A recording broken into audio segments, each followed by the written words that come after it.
Boothill and Acheron is a wonderful combo, and it comes down to 3 factors for why these characters are so synergistic.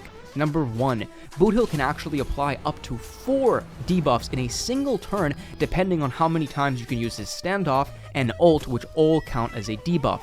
Next, his ability to deal extremely high single target damage pairs very nicely with the AoE spread from Acheron, pretty much covering all bases for any type of enemy you go against. And number 3, all of the debuffs that you want for break teams are exactly what you're looking for Acheron, because instead of buffs, she's looking for debuffs for more stack generation and overall damage.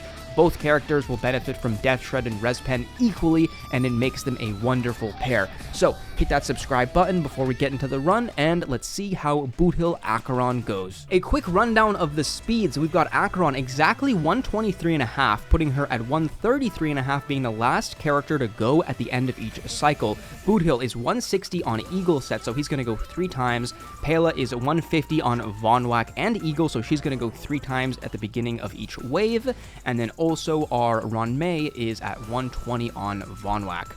So, right now, you're going to see that we're going to pop every single ult, right? We've got now the Res Pen and the Death Shred from the E1. We've got 56% Death Shred on Resolution Light Cone plus the ult. And now we've got our third and final debuff, essentially, of the Ascended Shadow thing or Quadrivalent Ascendant. That's what it is, right? So we're maxed out on points here.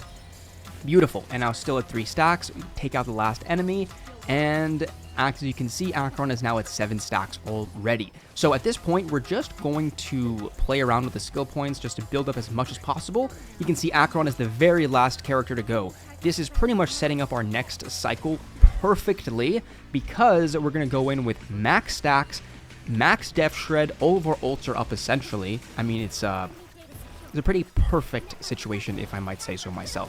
And our health is also very topped up because we've only taken 2 hits so far.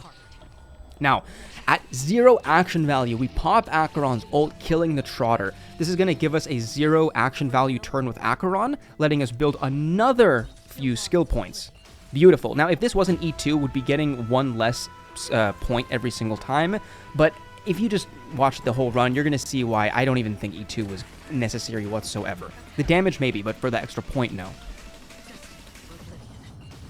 Jesus.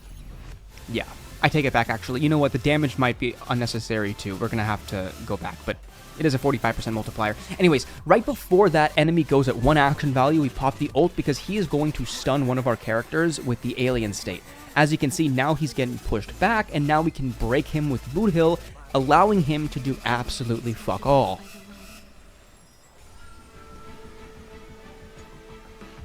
So a break here will then lead us into Pela's turn, so that way we can get the Death Shred for Acheron's ult. That is what we're looking for, and that's the only thing we're waiting on, because we're already at max stacks with Acheron. We're completely over-flooding with the amount of points we have. That's why I was saying that the E2 is overkill. Now, at this point, for the builds, Acheron was 123, just to make sure she was the last character to act on a interesting space ceiling station, just because I was kind of out of relics, and this is what I went for. Level 10 speed boot is what was necessary to make her that exact speed at 123. Now, E1 for the extra crit rate. E2 does help in this team because we've only got 1 nihility. However, the damage was also extremely overkill, and so was the skill point generation, or the slash point generation, so might have to play around with that. Boothill was 160, 207 break effect on his light cone on the Eagle set and Talia. Very nice. Ron May 120, almost 180 break effect. Does get up there with the Watchmaker set. And E1 for the extra Death Shred. Pela 151, Von Whack and Eagle. And that is all she wrote. Thanks for watching. Join the Discord, like the video, comment, subscribe, and I'll see you guys next time. Adios.